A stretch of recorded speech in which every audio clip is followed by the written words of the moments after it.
नमस्कार दोस्तों, मैं अरुण पांडे और आज के अपने इस कार्यक्रम एक मुलाकात में आज फिर हम बात कर रहे हैं शिक्षाविद और शिक्षा के क्षेत्र में बहुत सारे शोध किए हुए जीवोम एजुकेशन के चेयरमैन डॉक्टर दिलीप मोदी जी से।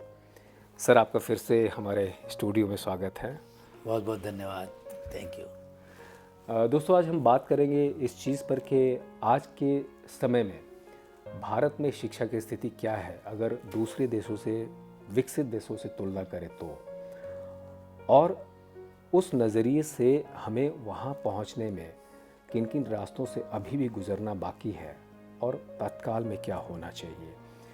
चूँकि डॉक्टर मोदी बहुत सारे इस फील्ड में शोध कर चुके हैं, इनके अपने अनुभव 40 साल के अनुभव, उसमें भी इनके पिटारे में उसमें बहुत सारी ऐसी चीज़ें निकलेंगी जो शायद आने वाले दिनों में अगर उसका इम्प्लीमेंटेशन हो तो शिक्षा के एक नए स्वरूप को दिखाने में सक्षम होगा। डॉक्टर मोदी, आज के बारे में अगर हम बात करें तुलनात्मक रूप से, वैश्विक स्तर पर तुलनात्मक रूप से भारत की, तो शिक्षा के क्षेत्र में आप कहाँ देखते हैं भारत को? देखिए, बहुत अच्छा विषय है ये। शिक्षा वैसे देखो तो बहुत व्यापक विषय है, बहुत वास्ट, अंतहीन है। इसकी कोई शुरुआत नहीं है, कहीं कोई अंत नहीं है। शिक्षा अगर वास्तव में देखे तो इंसान गर्भ से ही शिक्षा लेना शुरू कर देता है। जी बिल्कुल। हमारे महाभारत में जो अर्जुन के पुत्र जो अभिमन्यु की बात है, तो उसने गर्भ से ही कुछ सीखना शुरू किया था और ये साइंटिफिकली प्रूव्ड भी है जी। लेकिन जैसे माँ के गर्भ से बाहर निकलते ही जो शिक्षा शुरू होती है, पहली पाठशाला माँ या घर होता है। वहाँ से जो बच्चा सीखना शुरू करता है, चाहे वो लाइफ स्किल्स हो चाहे संस्कार हो, वहीं से सीखना शुरू करता है। बोलना भी, सब कुछ, लोगों को पहचानना वहाँ से शुरू होता है। वहाँ से लेकर के अंतिम यात्रा तक सीखने की जर्नी कभी ख़त्म नहीं होती। जब कोई व्यक्ति ये कह देता है कि मैंने बहुत कुछ सीख लिया, अब मुझे और कुछ सीखने की ज़रूरत नहीं है, वहीं पर उसकी प्रगति समाप्त हो जाती है। जी बिल्कुल। प्रगति के लिए निरंतर सीखते रहना ज़रूरी है जी। क्योंकि समय सिखाता है। समय परिवर्तनशील है, टेक्नोलॉजी बदल रही है, यहाँ की वैल्यूज़ बदल रही है, आवश्यकताएं बदल रही है, जनरेशन टू जनरेशन लोगों की सोच में फ़र्क आता है। बिल्कुल। अब आपने पूछी कि वैश्विक स्तर पर भारत की शिक्षा, तो देखिए, भारत पहले से भी विश्व गुरु रहा हुआ है। नालंदा, तक्षशिला और गुरुकुल यहाँ की शिक्षा में सबसे पहले हमने जो वेद और पुराण और इस तरह की चीज़ों की रचनाएं की, हमारा आयुर्वेद, हमारे पंचकर्म, हेल्थ के बारे में हमारे ऋषि मुनियों की रिसर्च, हालांकि वो रिसर्चर्स और वो डॉक्यूमेंटेड और पेटेंटेड चीज़ें उस वक्त वो नहीं हुआ करती थी, लेकिन उन्होंने जो ग्रंथों में लिख दिया, जो उनकी रिसर्च आ गई, चाहे वो चारवाक का हो, चाहे वो हमारे जो हमारे जो पंचकर्म की समझिए बात आती है, आयुर्वेद की बात आती है, बहुत सारी चीज़ें हमारे पास पहले से ही हमारी धरोहर है, जिसको आज विश्व ने फिर से पहचानना शुरू किया जी। और शिक्षा की जहाँ तक बात आती है, आज अनफॉर्चुनेटली जो विश्व में रैंकिंग होती है यूनिवर्सिटीज़ की हायर एजुकेशन में, वहाँ पर टॉप 500 की अगर हम बात करें तो भारत के मुश्किल से 2 इंस्टीट्यूशंस टॉप 500 में आते हैं, जो हमारे लिए दुख का विषय है। और वो भी कि कभी विश्व गुरु रह चुका भारत आज इस स्थिति पे पहुंचा है। जी। ये जो नई शिक्षा नीति और ये जो नया शिक्षा का पैटर्न आया, उसमें हम वो चीज़ें जो हमारी धरोहर हुआ करती थी उसे कंटिन्यू नहीं रख पाए। उसका रीज़न है, उसका कारण ये रहा कि हमारे इतिहास में आक्रांताओं ने यहाँ पर आक्रमण किए, चाहे वो शुरुआत में मुग़लों का समझ लीजिए, फिर मुग़लों के राज के बाद अंग्रेज़ों का राज रहा, और उन्होंने सब ने यहाँ की जो व्यवस्थाएं थी, शिक्षा पद्धति थी, उसको अपने तरीके से उन्होंने फोर्स करने की कोशिश की, और जो हमारी धरोहर थी उनको उन्होंने नष्ट भ्रष्ट किया जी। और अपनी जो शिक्षा थी, अपना जो तरीका था, वो उन्होंने यहाँ पर लागू किया। तो हमारी जो स्ट्रेंथ थी, हमारी जो कोर स्ट्रेंथ थी, वो धीरे धीरे विलुप्त हो गई और हम भी, हमारी सोच जो थी वो वेस्टर्न हो गई और हमें वेस्टर्न शिक्षा, जिसको नॉर्मल भाषा में मैकाले की शिक्षा पद्धति कहते हैं, उस पर हमको ले आया गया। अब चूंकि अंग्रेजों की ज़रूरत थी कि उन्हें तो वर्कफोर्स चाहिए थी, काम करने वाले लोग चाहिए थे, तो उन्होंने तो अपनी वर्कफोर्स के लिए पहले तो इंडस्ट्रीज़ के लिए लेबर्स के रूप में हमें यूज़ किया, फिर शासन करने के लिए उन्होंने हमें क्लर्क के रूप में और एम्प्लॉयज़ के रूप में, तो हमें कुल मिला के वो एक नौकरी करने लायक अपनी ज़रूरत के हिसाब से, अपनी ज़रूरत के हिसाब से उन्होंने शिक्षा किया, देना उन्होंने किया। तो शिक्षा का जो वास्तविक अर्थ था वो कहीं विलुप्त हो गया जी। और अब उसको जब नई शिक्षा पद्धति पे पूरे देश भर में व्यापक चर्चाएं हुई तो ये बातें निकल करके फिर से आई और अब एक बार भारत ने भी ये एहसास किया है, यहाँ के नीति निर्धारक समझिए, विचारक समझिए, क्योंकि टैलेंट की कोई कमी नहीं है भारत में। बिल्कुल। आज भी अगर देखने जाओ, भले हमारी कोई यूनिवर्सिटी रैंक पे नहीं आती हो, लेकिन बड़ी बड़ी कंपनियों के जो टॉप पोजीशन पे सीईओज हैं, इन्वेंटर्स हैं, बड़ी बड़ी कंपनी को जो लीड कर रहे हैं, हेड कर रहे हैं, भारत मूल के हैं। उसके अलावा एक चीज़ हमने और देखा था अभी रिसेंटली कि अमेरिका, जिसको माना जाता है कि शिक्षा का बहुत गढ़ है और सारी चीज़ें, लेकिन आज के डेट में भी जो परसेंटेज है ना, अमेरिका में भारतीय जो अमेरिकन हैं वो लोकल अमेरिकन लोगों से ज़्यादा शिक्षित है, परसेंटेज उनका ज़्यादा आ रहा है। तो भारत के लोगों में टैलेंट तो है, कहीं भी जाकर अपना झंडा गाड़ लेते हैं, लेकिन आज की परिस्थिति में हम कहाँ पे हैं फिर, और इसके सुधार क्या होने चाहिए? इसका कारण ये हुआ कि आज हम ये सोच के बड़े खुश होते हैं कि विश्व की टॉप कंपनियों के जो सीईओज या हेड्स हैं, लीडर्स हैं, वो हमारे भारतीय हैं, लेकिन वो वहाँ की कंपनियों के क्यों हैं, यहाँ वो कंपनियां यहाँ क्यों नहीं बन पाई, यहाँ क्यों नहीं बना पाए, सही। वही हमारे भारतीय लोग वहाँ जाकर के कर रहे हैं। इसका देखिए कई वर्षों से यहाँ से प्रतिभा का पलायन होता रहा है, ब्रेन ड्रेन, यहाँ से ब्रेन ड्रेन, बिल्कुल ब्रेन ड्रेन हो करके सारी हमारी प्रतिभाएं उच्च शिक्षा के लिए भी और फिर जॉब्स के लिए और फिर अपने वर्क को अपनाने के लिए, फिर वो जब वहाँ पे शिक्षित होने गए तो अमेरिका ने और विश्व के अन्य देशों ने हमारी प्रतिभा को पहचाना और वहीं उनको एम्प्लॉय कर लिया और वहीं पे बहुत अच्छा उनको वातावरण, इनके टैलेंट का वो इस्तेमाल करने यूज़ लगे, कर रहे हैं, वो यूज़ कर रहे हैं। और आज हम ये सोच के खुश भले हो लें कि हमारे भारतीय मूल के हैं, लेकिन उनमें भारत की प्रगति में उनका योगदान जो हमें मिलना चाहिए था वो हमें नहीं मिल पाया। अब उसके लिए बहुत कुछ चीज़ें जिम्मेदार है, बहुत सारे फैक्टर्स और पक्ष जिम्मेदार है।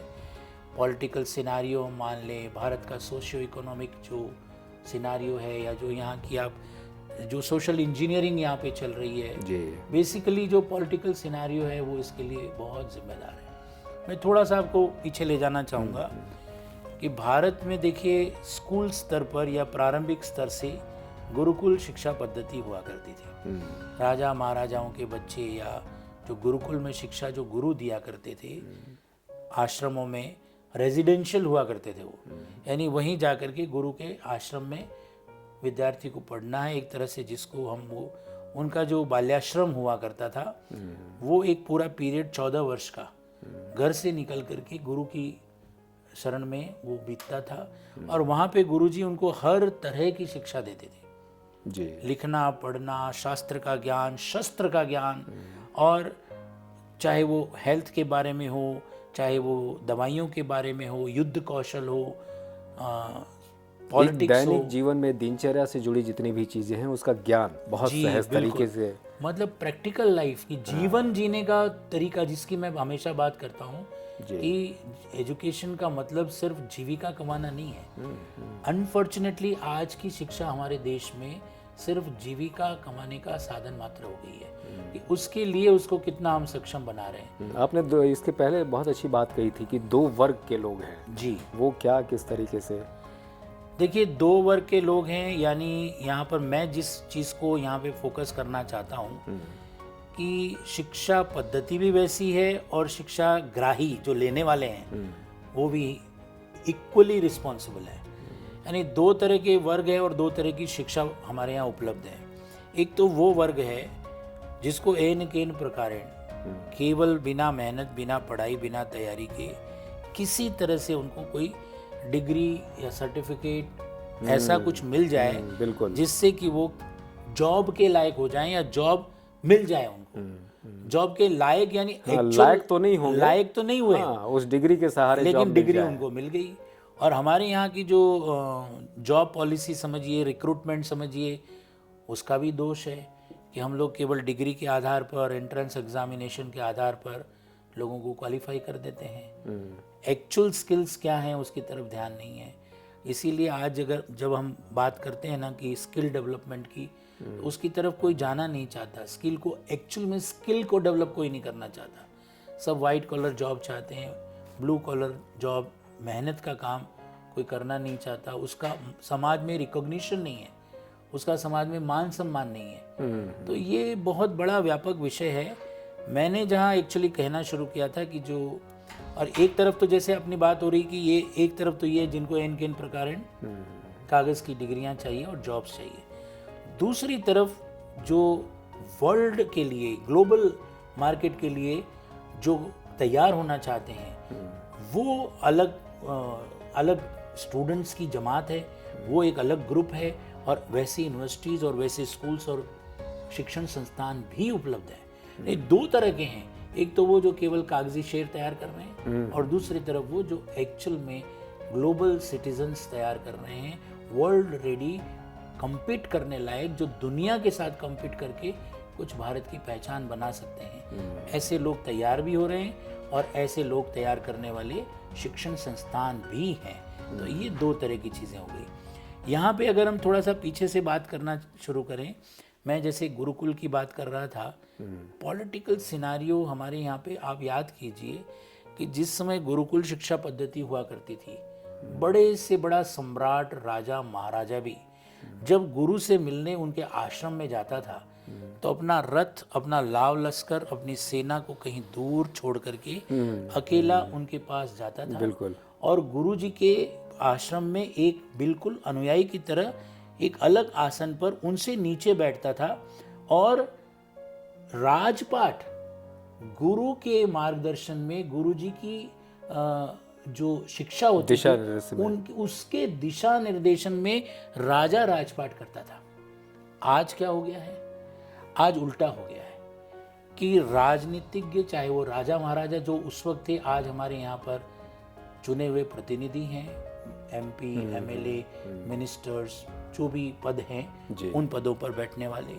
और गुरु की क्या आज सम्मान है, क्या इज्जत है। गुरु उनके आगे एक नौकर की तरह हाथ बांध करके खड़ा रहता है। राजनेता या राजा उनको आदेश देते हैं और वो नीति बनाते हैं, गुरु को उसे पालन करना होता है। तो ये शिक्षा में जो बिल्कुल उल्टा परिवर्तन जो आ गया ना, ये शिक्षा का बहुत बड़ा ह्रास हो चुका है। जब हम बात तो करते हैं नालंदा, तक्षशिला की, गुरुकुल की, गुरुकुल कहाँ है? गुरुकुल वाली बात कहाँ है? आज आपका जो एक सिस्टम, जो नीति निर्धारक या जो ब्यूरोक्रेट्स पॉलिसी वो बनाते हैं, उस पॉलिसी को बनाने में, एजुकेशन की पॉलिसी बनाने में एजुकेशनिस्ट का रोल ही नहीं है। नीतियाँ बना रहे हैं, पॉलिसी बना रहे हैं ब्यूरोक्रेट्स और कुछ और लोग, जिनका उद्देश्य कुछ और है। शिक्षा का उत्थान और शिक्षा का वास्तविक जो मूल उद्देश्य है वो मिसिंग है। तो ये एक बहुत बड़ा, जिसको आप कहते हैं ना कि अगर वैश्विक परिदृश्य में हम देखें, आज स्कूल एजुकेशन की बात करें तो हमारे यहाँ से लोग स्टडी करने जाते हैं फिनलैंड की शिक्षा पद्धति, कि फिनलैंड की शिक्षा पद्धति बहुत अच्छी है, वहाँ जाएं हम। एक्चुअल में अगर हम देखने जाएं तो शिक्षा पद्धति भारत की बहुत अच्छी थी, है, हुआ करती है। लेकिन यहाँ पर जो अभी जैसे हम बहुत दिनों से सुन रहे हैं 2020 की नई शिक्षा नीति, न्यू एजुकेशन पॉलिसी का भी इम्प्लीमेंट हो रहा है, हर जगह हो रहा है, तो धीरे धीरे हो रहा है। जी। लेकिन उसको भी अगर आप गहराई में देखने जाओ तो 25 साल के बाद ये नई पॉलिसी आई है। इसको पहली बात तो फील्ड में इम्प्लीमेंट होते होते कई वर्षों लग जाएंगे, और जब तक ये इम्प्लीमेंट होगी तब तक इसका क्या हश्र होता है, कितनी ये प्रासंगिक रहती है, कितनी आउटडेटेड हो जाती है। नहीं, इसमें जैसे आपने बोला ना कि स्किल डेवलपमेंट का, इसमें न्यू एजुकेशन पॉलिसी में स्किल डेवलपमेंट को बहुत फोकस किया गया है, लगभग हर एक डिपार्टमेंट के। तो नज़रिया तो वही है। इसके पहले जो आपने गुरुकुल की अवधारणा की बात की थी, तो उसमें भी आज की डेट में ये कितना प्रासंगिक लगता है। मतलब एक जिस विश्वविद्यालय में हम श्री जेजेटी विश्वविद्यालय में हैं, उसके स्टूडियो में बैठे हैं, इसके भी चेयरपर्सन, इनकी भी अपनी मानसिकता है कि डॉक्टर विनोद टिवड़ेवाला की, कि आधुनिक शिक्षा को तो हम ग्रहण करें साथ में, लेकिन अगर पुरानी पौराणिक संस्कृति को साथ में लेकर हम चले तो हमारा डेवलपमेंट ज़्यादा हो सकता है। शायद उसी तरह की बात आप भी कर रहे हैं यहाँ पे कि गुरुकुल वाली जो व्यवस्था है वो भी चलनी चाहिए और हमारी आधुनिक शिक्षा, दोनों का तालमेल ये बहुत ज़रूरी है, तो ही हम किसी प्रतिफल के, अच्छे प्रतिफल की उम्मीद कर सकते हैं। ऐसा कुछ? जी बिल्कुल। देखिए, इसमें एक तो शिक्षा, मैंने जैसा प्रारंभ में ही कहा कि इतना व्यापक विषय है कि इसको कुछ लोग मिलकर के निर्धारित कर लें तो वो उचित नहीं है। यहाँ पर क्या हो रहा है कि पॉलिसी बना के दूसरों पर थोप दी जा रही है। शिक्षा जैसे हमारी 5 अंगुलियां एक जैसी नहीं होती है। कहने को तो हम ये कहते हैं कि every child is unique and the policy should be child centric, not the policy centric. Syllabus centric नहीं होनी चाहिए, क्योंकि ईच चाइल्ड इज डिफरेंट। 2 बच्चे एक जैसे हो ही नहीं सकते। तो जब 2 बच्चे एक जैसे नहीं हो सकते तो आप उसको वो यूनिफॉर्म शिक्षा क्यों दे रहे हो? मैं कई बार ऑब्जेक्शन करता हूँ कि आप मछली को उड़ने के लिए फोर्स कर रहे हो, बंदर को पानी में तैरने के लिए फोर्स कर रहे हो, पक्षी को कह रहे हो कि तुम जंप करो। आप एक बच्चे की अलग जो विलक्षण प्रतिभा है, आप जो मछली है वो स्विमर है, उसको आप कहोगे कि तुम पेड़ पे चढ़ो बंदर की तरह, फेल हो जाएगी वो। यहाँ पे क्या हो रहा है कि हर बच्चे को एक ही तराजू से तोला जा रहा है। हर बच्चे को वो बेसिक चीज़ें करनी है और वो बेसिक चीज़ें अगर वो नहीं कर पाता तो वो फेल है। मतलब इसमें जो बच्चे में प्रतिभा है उसको उसी लाइन पे बढ़ाया जाए, बाकी सारी चीज़ों की ज़रूरत नहीं है उसको। नहीं है। जैसे फॉरेन की बहुत सारे एजुकेशन पॉलिसी में है ये कि हम 3 या 4 ही सब्जेक्ट लेकर चलेंगे, सब पढ़ाने की हमको ज़रूरत नहीं है, जिसको जिस लाइन में जाना है वो जाए। यहाँ भी ये होना चाहिए। जी सर, मैं वही कह रहा हूँ कि आज जैसे चाइना, जापान ये ओलंपिक मेडल्स लेकर के आते हैं, उसके पीछे हम जाएं गहराई में तो हमें पता चलेगा कि ये उस बच्चे को जिसमें फिजिकली फिट है, वो किसी गेम के लिए जिसका साइंटिफिकली उनका असेसमेंट होता है बच्चे का कि इसके अंदर, इसकी जेनेटिक्स में, इसकी बॉडी में कौन से खेल को खेलने की इसकी योग्यता है, किस में ये डेवलप कर सकता है जी फिजिकली, और पूरा उसका असेसमेंट होता है। और उसके बाद उसको उसी खेल की ट्रेनिंग बचपन से दी जाती है। उसको मैथ्स पढ़ने के लिए, फिजिक्स पढ़ने के लिए, सोशल स्टडीज़ पढ़ने के लिए फोर्स नहीं किया जाता।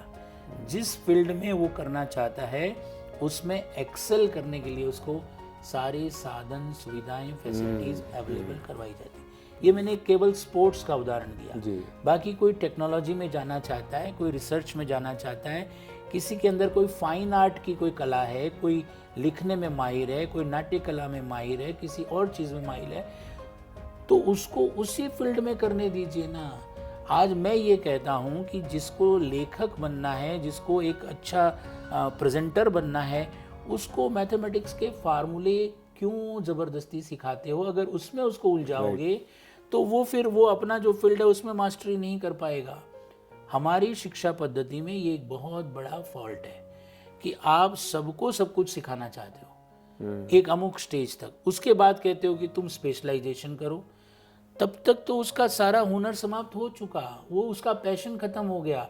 जब तक आपने जनरलाइज करके उसको 10th और 12th तक आपने कहा कि ये तो तेरे को पढ़ना ही पड़ेगा, तेरे को अलजेब्रा भी पढ़ना है, तेरे को फिजिक्स भी पढ़नी है, तुझे ये भी करना है, अगर तुमने नहीं किया तो तुम तो बेसिक चीज़ें ही पास नहीं कर पा रहे हो।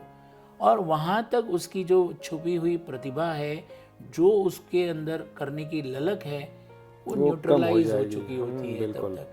तो ये बहुत बड़ा फॉल्ट है। अगर हम वैश्विक परिप्रेक्ष्य में देखें तो हम बात तो करते हैं कि शिक्षा में आमूल चूल परिवर्तन की आवश्यकता है, लेकिन वो आमूल क्या होता है और चूल क्या होता है ये भी किसी को पता नहीं।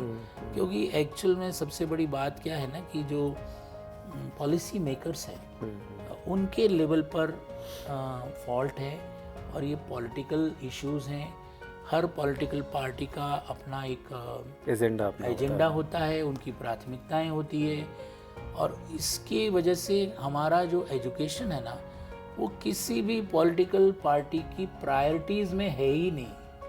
आज एजुकेशन का बजट बात तो करते हैं कि कम से कम जीडीपी का 15% बजट होना चाहिए, 1.5% है, उससे 2.5% बजट करने के लिए भी माथापच्ची करनी पड़ती है, और वो सफिशेंट नहीं है।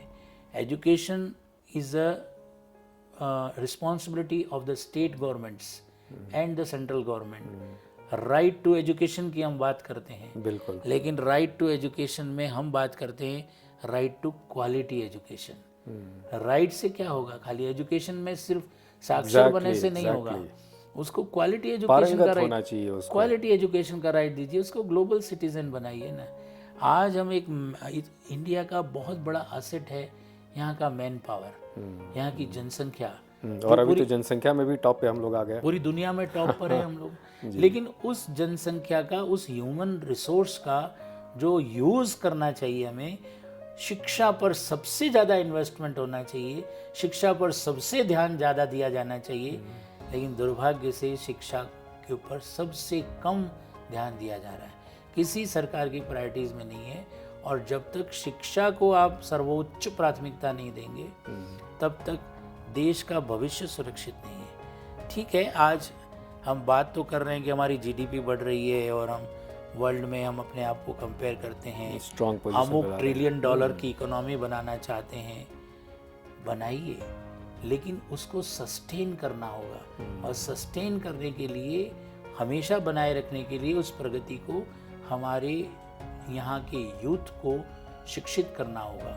सबसे बड़ा यूथ है हमारे पास इस समय, पूरी दुनिया का सर्वाधिक यूथ जनरेशन, यंग पॉपुलेशन हमारे देश की है, लेकिन उस यंग पॉपुलेशन को प्रॉपरली चैनलाइज और मोबिलाइज नहीं किया जा रहा है। जो हो रहे हैं वो अपने आप हो रहे हैं, अपने रिसोर्सेज से हो रहे हैं, फिर भी गवर्नमेंट के भरोसे या सरकारी स्कीमों के भरोसे कुछ नहीं हो रहा। अच्छा, ये तो पॉलिसी की बात होगी, सारी चीज़ें। आज की डेट में एक बहुत अहम सवाल और बदलाव, उस बदलाव से लेकर सवाल है कि कोरोना के पीरियड में लगभग हर एज ग्रुप का, स्टूडेंट की अगर बात करें तो बच्चे से लेकर बड़े तक, हर किसी के पढ़ने के सिस्टम में अचानक बदलाव हुआ।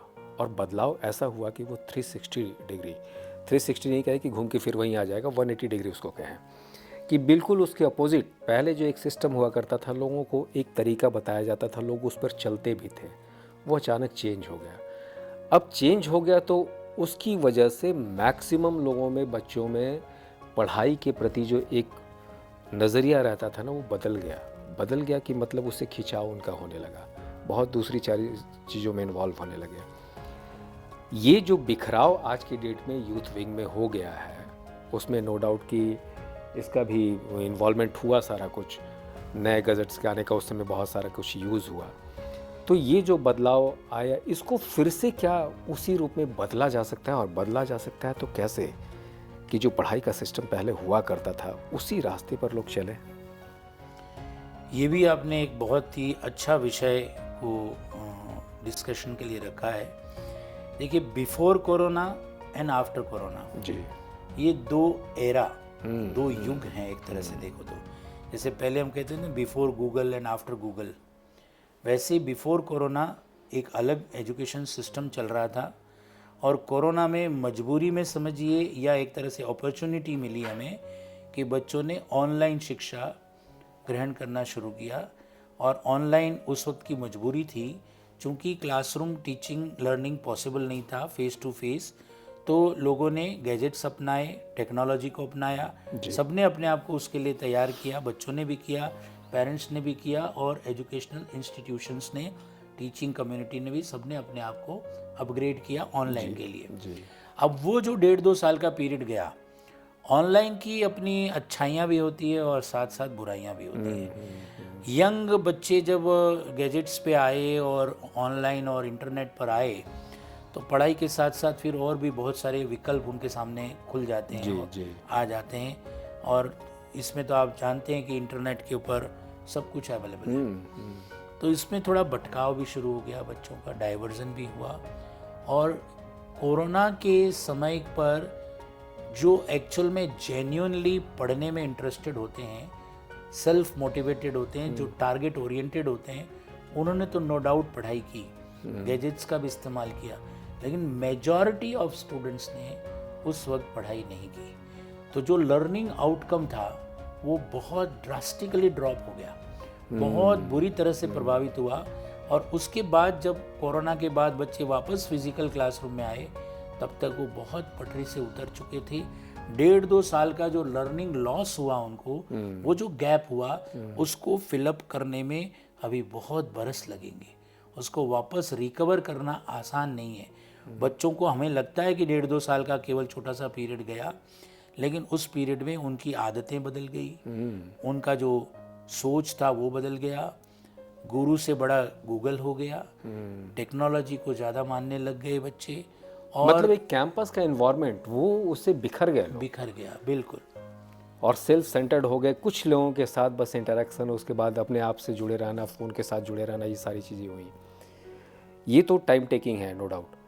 आज के डेट में अगर हम मतलब भारत से उतर कर एक क्षेत्र में आ रहे हैं, एक स्टेट में आ रहे हैं, और स्टेट के भी एक क्षेत्र में, अपने क्षेत्र से खाउटी क्षेत्र की हम बात करें, तो शिक्षा में यहाँ जहाँ तक हमारा तजुर्बा और एक अनुभव रहा है, 100% की तो बात नहीं करेंगे, बहुत सारे यूनिवर्सिटीज़ और कॉलेज में बच्चे को जिस लेवल का ज्ञान होना चाहिए, अब वो ग्रामीण परिदृश्य के तहत उनकी क्या मजबूरी होती है या फिर इन्वायरमेंट कैसा होता है कि उनको वो बूस्टअप नहीं हो पा रहे हैं, यहाँ पे देखते हैं कि पढ़ाई में इतने पीछे हैं, इनको कैसे एक मोटिवेशन मिल सकता है कि नहीं, पढ़ाई के साथ उससे ज्ञान जो अर्जन करना है वो लाइफ में सबसे इम्पॉर्टेंट है उसके लिए, इसकी तरफ कैसे मोड़ा जा सकता है? बहुत बड़ा चुनौती भरा ये पूरा प्रश्न है अपना। आप जो कह रहे हैं ना कि बच्चों को एक्चुअल ज्ञान की तरफ कैसे मोड़ा जाए, तो अभी जैसे हम लोग बात कर रहे हैं कि शिक्षा में बहुत परिवर्तन लाने की कोशिश हो रही है, न्यू एजुकेशन पॉलिसी में भी, चाहे वो स्किल डेवलपमेंट हो, चाहे वो लाइफ स्किल्स को ब्लेंड करने की बात हो। पर मैं आपको एक वास्तविक बात बताना चाहता हूँ फील्ड की, क्योंकि हम इस फील्ड में हैं, इसलिए मैं आपको एक बहुत गहराई वाली बात बताता हूँ, पिन पॉइंट वाली बात बताता हूँ। इसी अनुभव का तो फ़ायदा उठाना है। जी, तो उस अनुभव से हम ये कहते हैं कि जिस एजुकेशन पॉलिसी के बारे में हम बहुत बढ़ चढ़ के बात कर रहे हैं, जिस पॉलिसी को जहाँ पे लागू किया जाना है, उन एजुकेशनल इंस्टीट्यूशन में बच्चा आ ही नहीं रहा है। बच्चा आ ही कहाँ रहा है? फॉर्मल एजुकेशन सिस्टम को स्किप करके, जहाँ पे एजुकेशन पॉलिसी हम लागू करके बड़े खुश हो रहे हैं कि हम ये एजुकेशन पॉलिसी ला रहे हैं, हमने ये प्राइमरी को ऐसे बदल दिया, ये जो सिस्टम चेंज कर दिया, उस पॉलिसी को जहाँ इम्प्लीमेंट किया जा रहा है वहाँ तो बच्चा जा ही नहीं रहा है। बच्चा विकल्प के रूप में जा रहा है कोचिंग क्लासेस में, कोचिंग इंस्टीट्यूशंस में। राइट फ्रॉम क्लास 6th, छठी कक्षा से बच्चा स्कूल में न जा करके पैरेलली कोचिंग क्लासेस में जा रहा है। अच्छा, स्कूल को भी स्किप करके? स्किप 100%। स्कूलें खाली हो चुकी है, खत्म हो चुकी है स्कूलें। अच्छा जी, 6th क्लास से 12th क्लास तक का बच्चा कोचिंगों में जाता है, स्कूलों में उसकी डमी हाजिरियां होती हैं, डमी अटेंडेंस। जो कोटा में इस समय 3 लाख स्टूडेंट पढ़ रहे हैं, इसी तरह के जयपुर, सीकर और हर पॉकेट में जहां भी आप देखिए बच्चा कोचिंग इंस्टीट्यूशंस में जा रहा है, और वो बच्चा जो कोटा में कोचिंग इंस्टीट्यूट में पढ़ रहा है उसकी अटेंडेंस बिहार के किसी स्कूल में, उड़ीसा के किसी स्कूल में, हरियाणा, राजस्थान, यूपी के किसी स्कूल में उसकी अटेंडेंस हो रही है सर। डमी स्टूडेंट के रूप में वो बैठा हुआ है और पढ़ रहा है वो कोचिंग में, जहाँ पर एजुकेशन पॉलिसी का कहीं कोई रोल नहीं है। बच्चा केवल एग्जामिनेशन के लिए, कॉम्पिटिटिव एग्जाम्स के लिए तैयारी कर रहा है। स्कूलों की एग्जाम्स और स्कूल की पॉलिसी जहाँ पे आपने लगाई है वहाँ पे बच्चा है ही नहीं। बच्चा कंपटीशन एग्ज़ाम दे करके फिर वो कॉलेज और यूनिवर्सिटी का भी यही हश्र है। कॉलेज और यूनिवर्सिटी में भी अटेंडेंस जो नहीं हो रही है बच्चे की, उसके पीछे भी रीज़न है कि वो बच्चा कहीं ना कहीं यूपीएससी की या किसी न किसी एग्ज़ाम की तैयारी कर रहा है। कॉलेज में डमी अटेंडेंस उसकी होगी, यूनिवर्सिटी में होगी, वो पढ़ रहा है, एनरोल्ड है, लेकिन पढ़ नहीं रहा है। जो रिसर्च की अपन बात करते हैं, जो ओवरऑल डेवलपमेंट की बात करते हैं, 360 डिग्री डेवलपमेंट की बात करते हैं, वो सब चीज़ें ओवरलैप हो करके कम्पिटिटिव एग्जामिनेशन में एग्ज़ाम पास करना, चाहे वो जेईई नीट एग्जामिनेशन हो, क्लैट एग्जामिनेशन हो। सर, अब तो यूनिवर्सिटी के नॉर्मल कोर्स के लिए भी आपको CUET ये एग्ज़ाम पास करना है। तो बच्चा 12th की परीक्षा की तरफ कोई ध्यान नहीं देता, उसको तो CUET पास करके, क्योंकि उस CUET के रैंक के आधार पे उसको यूनिवर्सिटी मिलने वाली है, 12th के मार्क्स के आधार पे नहीं मिलने वाली।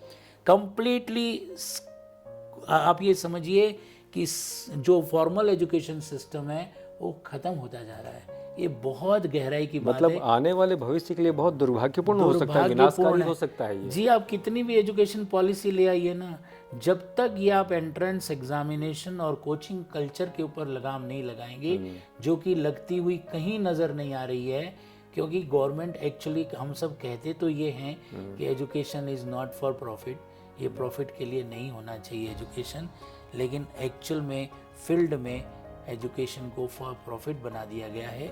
बैक डोर से, कोचिंग क्लासेस के रास्ते से।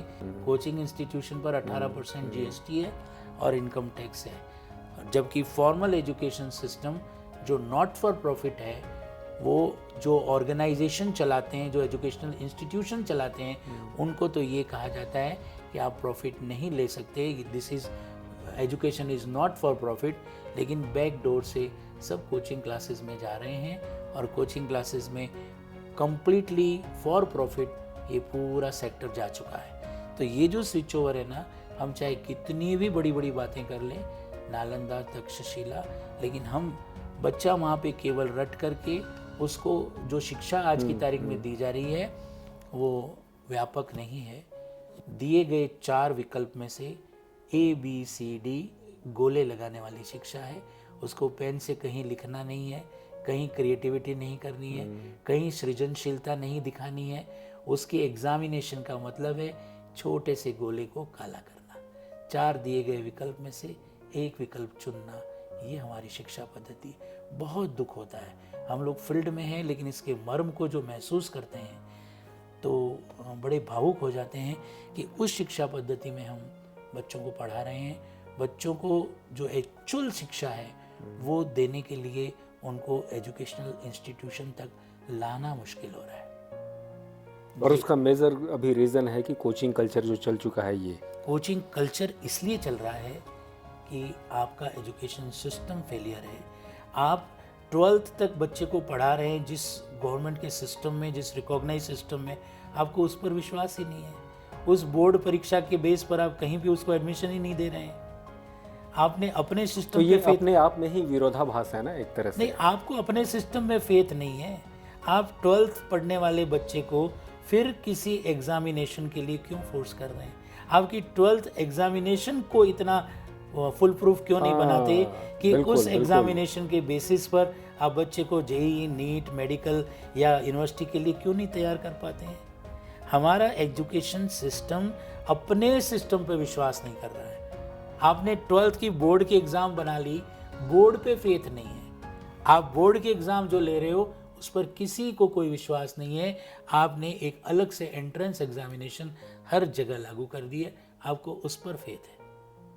तो फेथ जब आपको अपने सिस्टम पे नहीं है, हाँ, अपने बोर्ड पे फेथ नहीं मतलब अगर देखें तो व्यवस्था में, इस शिक्षा की व्यवस्था में बहुत सारी चीज़ों के परिवर्तन की गुंजाइश है, और तब ये उम्मीद की जा सकती है कि हाँ, इस रास्ते चल के हम एक सरल और सहज तरीके से लोगों को, हर किसी को शिक्षित कर सके, जिसमें किसी तरह का कोई बर्डन नहीं है, वो लोगों पे एक्स्ट्रा बर्डन नहीं हो, और वो फिर से अपने पुराने सिस्टम पे लौट आए। बहरहाल यहाँ के जो यूथ विंग है, वो आपका अपना अनुभव, यहाँ के यूथ विंग के जो कल्चर भी आप देख रहे हैं, उनका रुझान भी आप समझते हैं। बच्चों को आप क्या सलाह देना चाहते हैं, जो स्कूल के भी बच्चे हैं और जो कॉलेज के बच्चे हैं, क्या सलाह देना चाहते हैं? ये भी मेरे बहुत दिल के करीब प्रश्न है। देखिए, स्कूल और कॉलेजेस को हम किस रूप में देखते और दिखाते हैं। आप कोई भी फिल्म उठा करके देख लीजिए, कोई टीवी सीरियल उठा करके देख लीजिए, फिल्मों में कॉलेज को किस रूप में बताया जाता है। कहीं पढ़ने पढ़ाने का माहौल आपको फिल्मी कॉलेजेस में दिखाया जाता है। वहाँ दिखाया जाता है कि कॉलेज मतलब एंजॉय करने का एक चित्र है, और वहाँ बच्चे सिर्फ नाचने गाने, अश्लीलता करने या फिर पॉलिटिक्स करने या दोस्ती यारी करने, केवल इसी के लिए जाते हैं। ऐसा फिल्मों में दिखाया जाता है जी। और सीरियल्स में दिखाया जाता है, और ऐसा ही फिर धीरे धीरे फील्ड में बच्चे उसको वैसा ही समझने लग जाते हैं, और वो उसी तरह का एनवायरनमेंट वहाँ चाहते हैं, क्रिएट करना चाहते हैं। तो ये जो सोच है हमारी, वो चाहे वो सोशल मीडिया हो, चाहे हमारी फिल्म एंड जो टेलीविज़न की दुनिया हो। टेलीविज़न पे भी आप स्कूलों से रिलेटेड कई स्कूल या कॉलेजेस या एजुकेशन से रिलेटेड कोई सीरियल देखिए आप, या कोई फिल्म देखिए, ऐसा दिखाया जाता है जैसे कि स्कूलें या कॉलेजेस पढ़ने पढ़ाने का केंद्र है ही नहीं। तो ये बहुत दुर्भाग्यपूर्ण है। यूथ क्या होगा, जो देखेगा उसी को फॉलो करेगा। बहुत इंपॉर्टेंट है जी। उसको ही फॉलो करेगा, उसी को अपना आदर्श मानेगा वो। तो वो आदर्श किसको मान रहा है? फिल्मों में और सोशल मीडिया में चारों तरफ हम देख और दिखा क्या रहे हैं। सबकी रिस्पॉन्सिबिलिटी है यहाँ पर, एक की रिस्पॉन्सिबिलिटी कोई नहीं मान सकता। और उसके लिए हमें बहुत सोसाइटी को आगे आना होगा। मैं तो यहाँ तक ये कहता हूँ कि आप इस विषय को, एजुकेशन को आप फ्रीडम दीजिए। व्यक्ति को, एजुकेशन लेने वाले को और एजुकेशन देने वाले को, उनको अपने हिसाब से काम करने दीजिए ना। हर जगह पे आपने चेक एंड बैलेंस किया हुआ है, आपको हर जगह सर्टिफिकेशन की ज़रूरत है, हर जगह पे अप्रूवल्स की ज़रूरत है। लाल फीताशाही इतनी हो गई है कि एक नॉर्मल स्कूल चलाने के लिए 40 तरह के लाइसेंस लेने पड़ते हैं आपको, 40 तरह के अप्रूवल्स लेने पड़ते हैं एक नॉर्मल स्कूल चलाने के लिए, नॉट फॉर प्रॉफिट।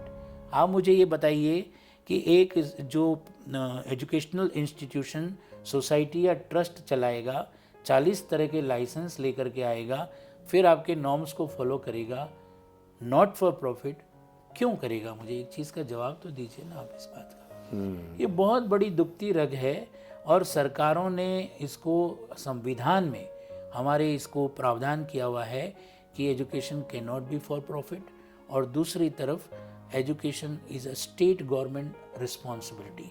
और उस रिस्पॉन्सिबिलिटी को, जो चीज़ गवर्नमेंट की रिस्पॉन्सिबिलिटी है, वो कितनी और कैसे पूरी होती है, हम और आप अच्छी तरह से जानते हैं। आप देखिए, जो गवर्नमेंट की पॉलिसी के तहत एजुकेशन को सरकार को देना है, वो सरकार उसको एक पॉलिटिकल हथियार बना लेती है, और पॉलिटिकल हथियार के रूप में वो उसका इस्तेमाल करती है कि लोगों को हम फ्री शिक्षा दे रहे हैं, और जो फ्री शिक्षा दी जा रही है उसकी क्या क्वालिटी निकल करके आती है, ये आप असर एक जो हाँ, ये चीज़ तो देखा गया है। मतलब उसको भी बहुत तरीके से इम्प्रूव करने की ज़रूरत है, और शायद तभी वहाँ क्वालिटी की बात जब आती है तो उसमें भी चेक एंड बैलेंस होना चाहिए कि आप जिस भी शिक्षक को रिक्रूट कर रहे हैं उनके अंदर क्या क्वालिटी हो, तो एक पैरामीटर तो तय करना चाहिए।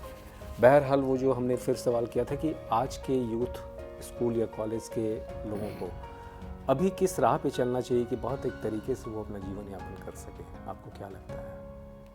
क्या संदेश एक तरह से आपकी तरफ से है? संदेश मेरा यूथ के लिए यही है कि देखिए, वातावरण जो भी है, आपको एक जीवन मिला है, और एक ही समय आपका जो जीवन का जो बहुमूल्य समय है सीखने सिखाने का और अपने को काबिल बनाने का, वो दोबारा नहीं मिलने वाला है। आप समय चाहे कैसा भी हो, चुनौतीपूर्ण समय तो हर काल हर परिस्थितियों में रहा है जी। थाली में तस्तरी में परोस के आपको सफलता कोई नहीं देगा। आपको अपनी क्वालिटी खुद इम्प्रूव करनी है। सकल पदार्थ है जगमाही, कर्महीन नर पावत नहीं। आज समाज में, मार्केट में हर तरह के इंस्टीट्यूशंस अवेलेबल हैं, जी अच्छे भी हैं, मीडियोकर भी हैं, और जो जिनका काम केवल डिग्रियां देना है या सर्टिफिकेट देना है, कागजी शेयर तैयार करना है, वैसे भी हैं। आपको चुनना है ना कि आपको कहाँ जाना है, क्या करना है। अरे भाई, सही है। एक आप ये देखिए ना कि एकलव्य गुरु जी की मूर्ति बना करके उनके सामने स्वाध्याय जिसको कहते हैं ना, अपने आप भी पढ़ा था। तो हमारे सामने तो वो उदाहरण भी है। हम किसी दूसरे की तरफ मुंह क्यों ताकते हैं कि कोई आएगा, कोई देवदूत आएगा, वो हमें अच्छी शिक्षा दे करके जाएगा। ये शिक्षा लेना देना, आप अपना भविष्य देखिए। तो हर यूथ को ये चीज़ समझने की ज़रूरत है। सरकारों की तरफ, नीति निर्धारकों की तरफ या किसी भी दूसरे की तरफ मुंह ताकने की आवश्यकता नहीं है। और इट्स योर लाइफ। हाँ, दूसरी ये चीज़ भी कि न्यू एजुकेशन पॉलिसी में हर किसी में कुछ चीज़ें अच्छी होती है, कुछ बुरी होती हैं, मैंने अपने सिचुएशन के हिसाब से नहीं होती हैं। तो उसमें से जो अच्छी चीज़ें हैं वो निकालने की ज़रूरत है। जैसे आपके अभी किसी भी स्किल डेवलपमेंट की बात हो रही है, ये ज़रूरी सा लगता है कि कोई भी अगर स्टूडेंट पढ़ाई कर रहा है तो साथ साथ स्किल डेवलपमेंट का प्रोग्राम ज़रूर कुछ करे। ऐसा आपको लगता है होना चाहिए? बिल्कुल होना चाहिए, क्योंकि फील्ड में आपका हुनर ही काम आता है। आपने अपने अंदर क्या डेवलप, स्किल्स क्या डेवलप किए, फील्ड में वही काम आता है। कागज़ की डिग्री से आपको कोई जॉब या नौकरी एक बार मिल सकती है, लेकिन उस फील्ड में सक्सेसफुल होने के लिए आपका हुनर होना, स्किल होना ज़रूरी है। और कागज़ की डिग्री से नौकरी और जॉब भी कितने लोगों को मिलेगा? जो लिमिटेड अपॉर्चुनिटीज़ है वही तो मिलेगी ना, उसी को तो बांटा जाएगा। बाकी लोग, तो बाकी लोगों को, जब तक आपके अंदर स्किल डेवलपमेंट नहीं है, आपने अपने आप को उसके लिए तैयार नहीं किया है, तब तक आप सिर्फ जॉब और नौकरियों के पीछे दौड़ेंगे, तो फिर आपको वही बात है, बेरोजगारों की लाइन में ही लगना पड़ेगा। मैं तो एक ही बात कहता हूँ कि बेरोजगार वो है जो किसी योग्य नहीं है। अगर आप में योग्यता है तो आपके लिए जॉब्स हैं, आपके लिए काम धंधे रोजगार बहुत हैं, बशर्ते अपने आप को योग्य बनाएं। योग्य लोगों की मार्केट में हर काल में, हर स्थान पर डिमांड है और रहेगी। लेकिन अगर आप योग्य नहीं हैं, आपके पास सिर्फ कागज़ की डिग्री है और फिर आप किसी और को दोष देते हो, चाहे सरकार को, चाहे पॉलिसी को, या किसी को भी, तो फिर तो ऐसा ही होना है। देखिए, पॉलिटिकली हमारे यहाँ पर सरकारें बदलती रहती है और पॉलिसीज़ सरकार के अनुसार बदलती रहती है। हमें उनके ऊपर अपने भविष्य को निर्भर करके नहीं रखना चाहिए। हमें जिस तरह से घर परिवार में हमें अपने माता पिता ने सिखाया था, या जो हमारा पैतृक व्यवसाय है, जो किसी का भी पैतृक व्यवसाय अगर है, तो वहाँ पर आप इनोवेशन, रिनोवेशन करके और बहुत कुछ नया कर सकते हो। ऐसा बहुत लोगों ने प्रूव भी किया है। तो ऐसा ज़रूरी नहीं है कि आप केवल एजुकेशन फील्ड में, आपके घर के व्यवसाय में भी अगर आप चाहो तो एजुकेशन ले सकते हो। आप ये देखिए ना कि बहुत सारे कम पढ़े लिखे लोगों ने या अनपढ़ लोगों ने भी बहुत बड़े बड़े व्यवसाय क्रिएट किए और खड़े किए हैं। बिल्कुल। आज बहुत सारे बड़े आपके अपने राजस्थान में इसके एग्जाम्पल हैं, आपके शेखावटी में इसके एग्जाम्पल हैं कि कितने बड़े बड़े बिजनेस घराने यहाँ से चले हैं और फिर लौट कर बड़ा अच्छा लगता है कि अपने क्षेत्र में भी फिर लौटते हैं और बहुत सारे धर्म कर्म के भी काम करते हैं। ये अच्छा लगता है। तो शिक्षा वाकई ग्रहण करना बहुत ज़रूरी है। और आपके बहुत ऐसे सजेशंस जो दर्शकों आज हमको लग रहा है, श्रोताओं आज हमको लग रहा है कि ये आपके बहुत काम आएगा। और डॉक्टर दिलीप मोदी से हमने इसलिए भी ये चर्चा छेड़ी कि इस क्षेत्र में इनका अपना काफ़ी पुराना अनुभव रहा है और इनके इस अनुभव से हम लोग, आप लोग क्या फ़ायदा उठा सकते हैं, इसलिए ये चर्चा हम आगे भी जारी रखेंगे। और डॉक्टर दिलीप कुमार मोदी से हम इस पर बात करते रहेंगे, नए नए विषय पर, शिक्षा पे ही नए नए टॉपिक, अलग अलग उसके एंगल हैं, उस पर बात करते रहेंगे। तब तक अगले प्रोग्राम में फिर से हम लोग मिलेंगे। तब तक के लिए धन्यवाद, नमस्कार। और मोदी जी आपका बहुत बहुत नमस्कार। इतने थैंक यू, बहुत अच्छा लगा, चर्चा में अच्छा लगा। Thank you sir.